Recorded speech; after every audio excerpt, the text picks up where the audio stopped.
many of you know, both Ashley and Graham have made Santa Barbara their unofficial, or I guess official, off-season home training here before the outdoor season.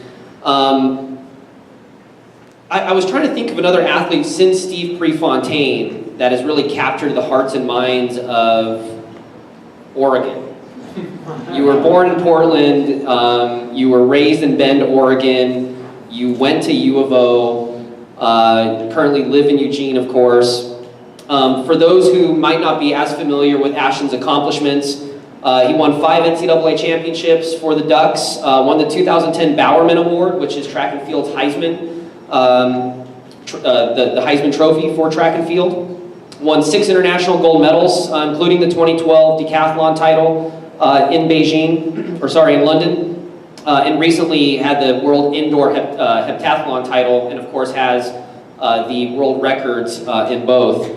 And just going through his marks of both the decathlon and heptathlon are known as sort of being the world's greatest athletes, and has a 10.2 100 meters. This is all from his world record. A 25-10 long jump, 47-7 shot put, 6-7 high jump, 45 flat 400. So these are athletes that can literally run, jump, and throw better than most people can just do one of the events. What does it mean to you to sort of take that mantle from Steve Prefontaine, or really, you know, live and breathe being an Oregon athlete? Where in Oregon, I'm saying that's the sport, and you get to live and breathe that, and we're raised there. What does that mean to you? I didn't really realize the history that Oregon had in athletics until I went to the University of Oregon. And it's not just about the University of Oregon, it's about Oregon as a whole. And a lot of people, when I was in college and started getting good, kept asking me, what is it about Oregon that, you know, this and that with athletes? I'm thinking, what are you guys talking about? And people would keep naming off these athletes and all these accomplishments and kind of how this state that's seemingly small. I remember growing up and thinking, oh yeah, we're that state. I would describe to people where I was from, we're above California. Because everybody knows where California is, nobody knows anything about Oregon. And I grew up thinking, Oregon's not known for anything. Like, we're just here, you know, there's Washington, has Seattle, California has obviously everything, and here we are. But we have this rich history in athletics that I never really knew about. And I suppose to be part of it, it's just like in track and field. When you do something in track and field, there's people who have come before you, and then there's you, and then there's people who come after you. And so the same thing for Oregon. Honored to be a part of it, and hopefully it'll continue on after I'm there. But I don't know, maybe somebody should do some really empirical research on that. Something in the water, maybe, I don't know. Well, I know like Jeff Farrell, you had some pretty influential coaches through high school. Can you speak to that? And especially you did a number of sports, and I know one of the first things you wanted to accomplish in life was become a Teenage Mutant Ninja Turtle. So, but can you speak to that and the coaches in high school that led you to do, of course, this crazy 10-event, 2-day competition? Absolutely. So it's really, when I tell these stories, I think of how big of an impact television had on my life. Because I would see things on TV, like the Teenage Mutant Ninja Turtles, or like somebody running a football touchdown, or somebody doing the long jump. And as soon as I would see it, I would say, I want to do that, and I'd go outside and imitate it. And the first thing that I can remember imitating was the Teenage Mutant Ninja Turtle. And it's just, there was something about the way they moved. And that's what I had always been attracted to visually, was the way that somebody moved. And I just, like the fighting and the flipping of the Ninja Turtles. But eventually I saw some other stuff, and one of those things was track and field. And it was a long jump, and I went outside and I just copied the move the guy was doing. The guy happened to be really good. It was Carl Lewis, we all know. And so that kind of segues into doing athletics in high school. The thing I was good at in high school that kind of caught the eye of coaches was the long jump. And it was because I was doing it like Carl Lewis, the running in the air type thing.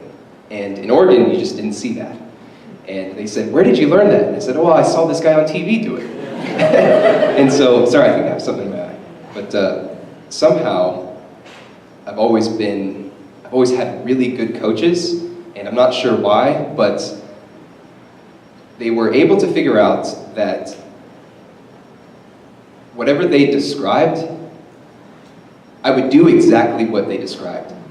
And so I think after years of being coached, I've realized that I vet their coaching really well. Because if I do exactly what they say, and it doesn't work, they have to go rethink what they told me to do. Because I do it. And I was lucky enough to, I think, have really good coaches who weren't so up here with maybe egos or this is the right way to do things, that they were able to figure out that, man, maybe the way I'm doing something isn't right, or know the right thing to do, if that makes sense. And so throughout my life, I've had these coaches, and it's always been kind of a really good back and forth. And essentially in high school, I was a long jumper and sprinter, and for my family, going to college was really important, but the finances weren't there. And I remember my senior year of high school, my coach, at the beginning of the season, brought me Track and Field News magazine, which is called the Bible of the sport. And in the back of Track and Field News magazine, much like Jeff's coach, there was a high school section that my coach showed me. And he said, if you get top 10 in this, colleges going to a Division I college for track and field could be on the map. And I said, ooh, cool. I went through the 100-meter march, and I went through the 200-meter march, and I went through the long jump marks. And I saw the long jump march, and I thought I could get on that. Later on in the year, I ended up jumping 24 feet 1 inch. And the next Track and Field News magazine the coach brought to practice, I was number 10 on the list. And so I was like, all right. And that was cool. And so anyways, after that, the senior year of high school is coming to an end, and in about May, I'm talking to really small colleges, Division II, Division III, actually Occidental College as well, about playing football and doing track and fields, because I also liked playing football. Well, I think my high school track and field coach was catching on to this, and he came out to practice one day, and he said, Ashton, I know that you want to go to college, but I think that you can go to a Division I university if you tell them that you want to be a decathlete. What do you think of that? And I said, Division I? That sounds great. What's a decathlon? And he told me what it was, and I thought that sounded fun. In practice, I would kind of jump around on days that we had rest and play around in the other events anyway, just because I liked doing them, I suppose. And he told me what it was, and I said, that sounds awesome. And so he started calling colleges, and at the time I did not know this, and telling them that, hey, I have this kid who could be a really good decathlete. I think that you should check him out. And so he was calling USC, UCLA, Boise State, University of Oregon, University of Washington, Washington State. And a lot of them would say, well, what does he hurdle? What does he pole vault? What does he do this, that, all the stuff I've never done. And he would say, well, he's never done it, but I can tell you he'll pick it up quick and this and that.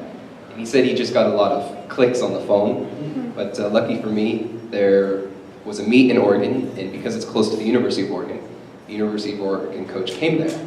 I had no idea he was there. As a matter of fact, he was sitting right next to my mom, and she had no idea. He probably didn't even know she was my mom. But I did this long jump, and it was really not that good, because I remember the meets. And he was luckily impressed enough with what he saw that they recruited me to the University of Oregon, and I started training as a decathlete. Sort of sense of curiosity and how you love learning about what other people are doing. And even yesterday, I was overhearing a conversation you had about suntan lotion, and the amount of knowledge you had about suntan lotion and the science behind it blew me away. And in the TEDx talk, there's a great TEDx event talk that he has with his mother about raising an Olympian. Of course, there's various secrets to raising an Olympian. But with this curiosity and sort of just kind of chipping away at knowledge, and I think you also said this in another article about how your whole thing, whether it's thinking about what you're going to do next after track and field or on the track and learning a particular event, it's all about chipping away at that knowledge. Where'd you get that from? What does that mean to you to chip away at something and just gain that kind of ultimate knowledge of something? I'm not quite sure where it came from, but I do know a story that best describes it. When I was young, I think I was 8, I vividly remember going outside, like I kind of always did. It must have been the summer when I wasn't in school, and I would just kind of go outside and do whatever. I don't even know what I was doing. But this particular day, I grabbed 2 sticks, and I set one stick down on the ground, and I walked like a few paces away, and I set the other stick down on the ground. And I ran, and I jumped from behind the first stick and cleared the second stick. And wherever that mark in the sand was, that's where I would move that furthest stick. And I did this for hours. Like I just kept trying. I would run, jump, clear it. Okay, wherever I landed, I'd move that there. Run, jump, try to clear it. And obviously there was times when I would just like land on the stick or wouldn't clear it, but I tried again so I could move that stick a little bit further.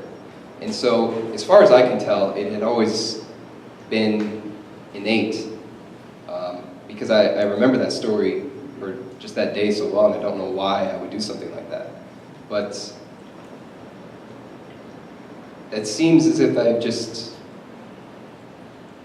carried that through to everything.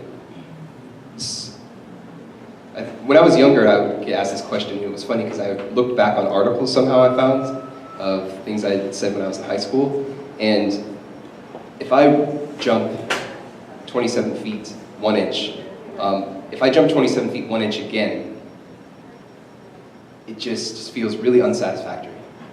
It's all about 27 feet, 2 inches after that. And it just makes no sense why I would do 27 feet, 1 inch again. And so if you can kind of like extrapolate that to pretty much everything. Suntan lotion? Pretty much, yeah. No, I don't know. And it's just, maybe it's this idea of constantly moving. I feel like if I do the same thing, then it's just kind of some sort of stagnation. So to be fair, let's end on with your relationship with Bree. I also read that she's forced you to make you go out on dates every once in a while. Yeah, we tend to stove up at home. What does it mean to you now to come full circle with Bree and potentially, of course, you have to go through the Olympic trials still in the U.S. What does it mean to you to go back to Rio with Bree and potentially compete and medal together? Man.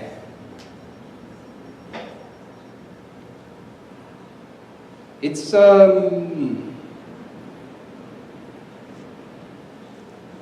suppose it'll be both awesome and difficult at the same time, because I think for pretty much our entire lives, all we've done is sports. And track and field has brought us to meet people like you, be it things like this, and it's been like the main framework and source of all of our interactions and networking, goods and bads, just everything. And so to kind of remember where that started, and then to go back again, might be a little strange, and also for a lot of reasons, like, wow, that much time can pass that quickly, because it just kind of seems like yesterday, but also just thinking about every single thing that got us, that we did from that time till now. It's just, it's kind of hard to take in, I think. But it's also very special. Because again, like I said, it is part of our lives, and I think that makes it very special. To get to that point, we were individuals, and then now we've been doing this parallel journey, and I think that has been one of the most awesome times of my life, for sure. Cool. Well, good luck, and thank you for your time.